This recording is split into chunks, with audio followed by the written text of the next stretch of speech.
After all the hype, the Napoleon movie has finally dropped, and oh no, it is a complete disaster. Despite a good initial opening, impressive graphics, beautiful costumes, and a tremendous spectacle, it not only fails to deliver from a storytelling point of view, but it is also a spit in the face of any history fan that possesses even a shred of dignity. Sorry, history buffs, but Ridley Scott says you should go get a life. The movie begins on a very strong note. The menacing score and later the grotesquely mocking music that accompanies Marie Antoinette's execution really sets the tone of a country torn apart by chaos, executions, fear, and an uncertain future. We get our first glimpse of the future emperor, and I have to say from the beginning, Joaquin Phoenix is far too old for this role, and looks nothing like the real Napoleon, contrary to what Ridley Scott says. He is supposed to be 24 years old in this scene. So, we are introduced to the siege of Toulon, and we begin to see the first cracks. Is Napoleon supposed to be spying? Why on earth is he just wandering around the British without them caring, and why are they allowing civilians to observe their fortifications? Anyway, Napoleon leads a daring attack on the fortress, takes it over, and uses his cannons to fire on the British fleet, forcing them to leave and winning himself the rank of Brigadier General. It is worth noting that the real Napoleon was wounded and nearly killed in this fight. However, the beautiful cinematography allowed me to overlook the smaller details. This battle overall was well done, and at this point I still had hope for this movie. We then get to meet Napoleon's lifelong love, Joséphine, and I must say that Vanessa Kirby's acting ability is one of the strongest points of this movie. Though I would like to point out that the real Joséphine was about 6 years older than Napoleon, but here she looks like a child compared to him. She also had bad teeth apparently, but anyway. Their relationship is immediately awkward, and Napoleon comes off as a bit of a creep, but this is quite accurate. Napoleon was very inexperienced with women at this time, and often found himself at the center of mockery in French social circles. The real Joséphine had found him quite repugnant at first, but in spite of this, he was a rising star, and she needed a protector. Marriage soon followed. Also, she was said to have been an exceptionally good lover, which a lot of people in Napoleon's circle could attest to, wink wink. We are then introduced to Napoleon's handling of the Paris mob, and while I mostly have no problem with this scene, I didn't like that the mob stopped in front of the cannons and just yelled at Napoleon's men while he unloaded on them. They looked more like protesters than a violent mob. Suddenly and abruptly, we are catapulted into Egypt with little explanation, and this is where the decision to make the film encompass Napoleon's entire life really starts to become problematic. Napoleon narrates to us that he was sent to Egypt after, quote, Italy surrendered without conflict. Wait, what? Italy surrendered without conflict? Napoleon's Italian campaign was arguably his most brilliant. It was the first time he had independent command of an entire army, and he made sure to make the most of it. What was supposed to be a sideshow became all the rage in France. He won victory after victory, first against the state of Piedmont in northern Italy, and then against various Austrian commanders. Napoleon took full advantage of French propaganda and had newspapers consistently report and massively inflate his successes, while he commissioned paintings that immortalized his image as a young, charismatic leader. But instead we get this lame throwaway line that Italy simply surrendered without conflict. Is this supposed to be Ridley Scott's dig at the Italians or something? Since World War II, there's been a lot of misleading humor about the Italians being cowards or bad soldiers, but maybe I'm reading too much into this. Let me know in the comments below. So, we get our Battle of the Pyramids scene, and it's kind of funny because the length of the battle in the movie isn't any longer than it is in the trailer. There's just a mob of yelling Mamelukes. Napoleon fires on the pyramids and everyone just goes quiet. He would never do that, by the way. I mean, he literally brought an army of archaeologists, historians, and scientists with him to study Egypt. In fact, much of what we know about ancient Egypt can be attributed to the scholars Napoleon brought with him. I get that it's kind of funny as it's just Napoleon flexing and saying, haha, look at me, I got cannons. But when you actually know what happened at the real battle, it's quite disappointing. Firstly, in real life, the Mamluks were fighting on horseback while wearing magnificent medieval armor. When they charged the French army, Napoleon formed his men into 5 giant squares and fought them off with relative ease. Nevertheless, the Mamelukes were exceptionally good horsemen and part of a warrior caste who trained from when they were little, and many French soldiers and officers genuinely admired their skill, dignity, and beautiful equipment. In fact, Napoleon even established a unit of Mamluk horsemen in his own army and incorporated them into the Imperial Guard. it became fashionable for French officers and horsemen to carry Mameluke scimitars.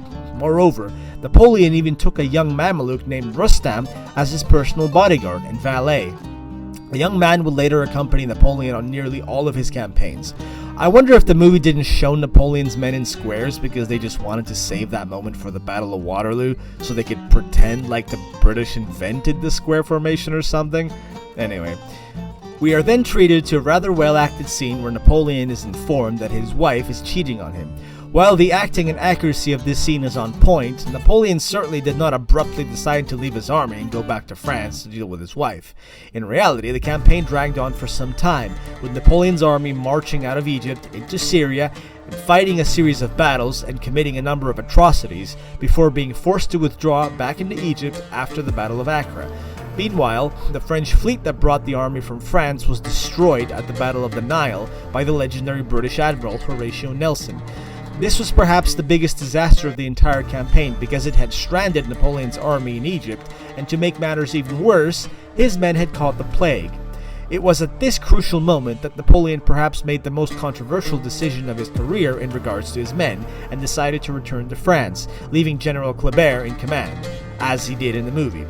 So, while in the movie Napoleon's reason to return was not quite historically accurate, reality was even worse, and it's understandable why the film went this route. After returning to France, Napoleon becomes involved in a coup to overthrow the French government, and this is perhaps the strongest part of the entire movie.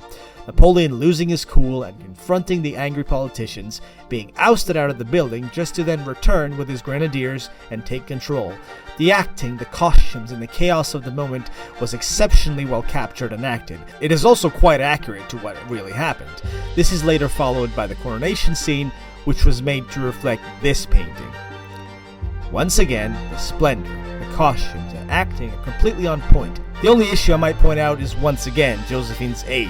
She looks to be about 15 years younger than Napoleon here. But wait a sec. Hey, history buffs, is there something missing here?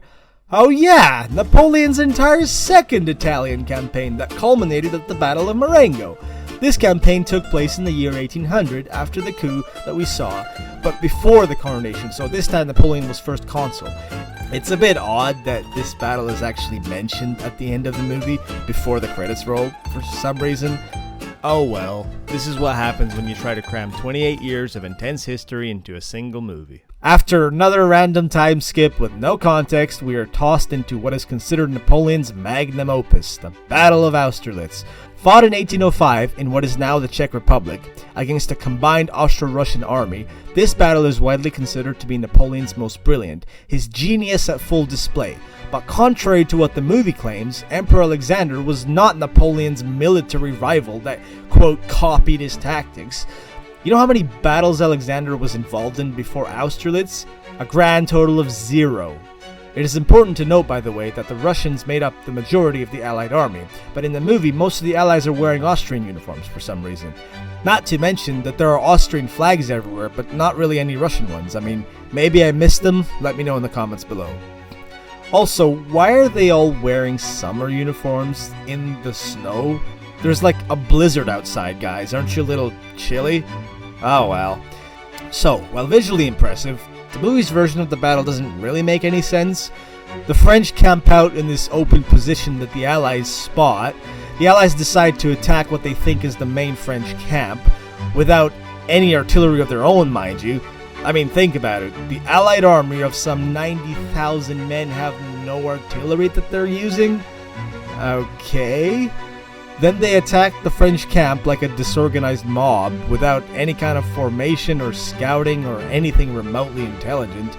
Napoleon, meanwhile, ambushes them out of the nearby woods with hidden infantry and cavalry. The Allies are then driven onto a frozen lake, and the French artillery that was hidden in the nearby woods opens fire on the frozen lake, devastating what's left of the Allies. While the battle certainly looked good visually, it doesn't really portray Napoleon as a tactical genius. It just shows the Allies as completely incompetent idiots, really. To understand what I mean, contrast this with what happened at the real battle. Just before the clash at Austerlitz, Napoleon made his army look intentionally weak to the Allies by giving up advantageous high ground positions called the Pratzen Heights. By doing this, he made himself look like he was retreating and made the Allied army overconfident, more willing to be aggressive. As in the movie, the Russian Tsar Alexander was indeed young, hot-headed, and inexperienced, easily taking the bait. Napoleon then made his right flank appear weak, provoking the Allied army to hit him there with all their might. What the Allies didn't know, however, is that in secret Napoleon was bringing up reinforcements to his right flank, which arrived just in time to save it and stall the Allied attack. With the majority of the Allied army now overcommitted and tied down on the right flank, Napoleon launched a massive assault down the now weakened Allied center, breaking through and eventually surrounding most of the army, including what was on the right flank. Emperor Alexander's younger brother Constantine tried to lead the Russian Imperial Guard in a desperate counterattack, but to no avail.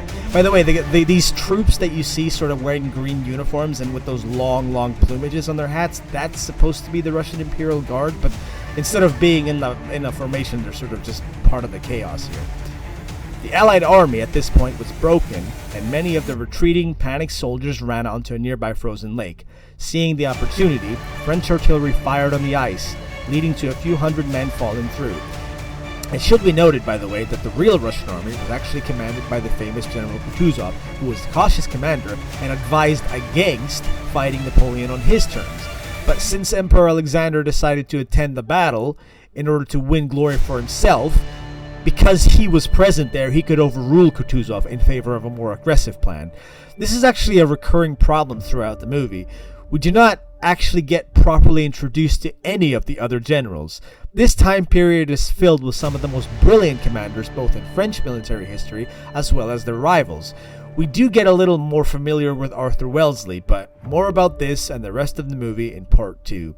Guys, thank you for watching. As you can see, this is a very young channel, so a huge thank you for sticking around until the end. Please like, subscribe, and write your comments down below.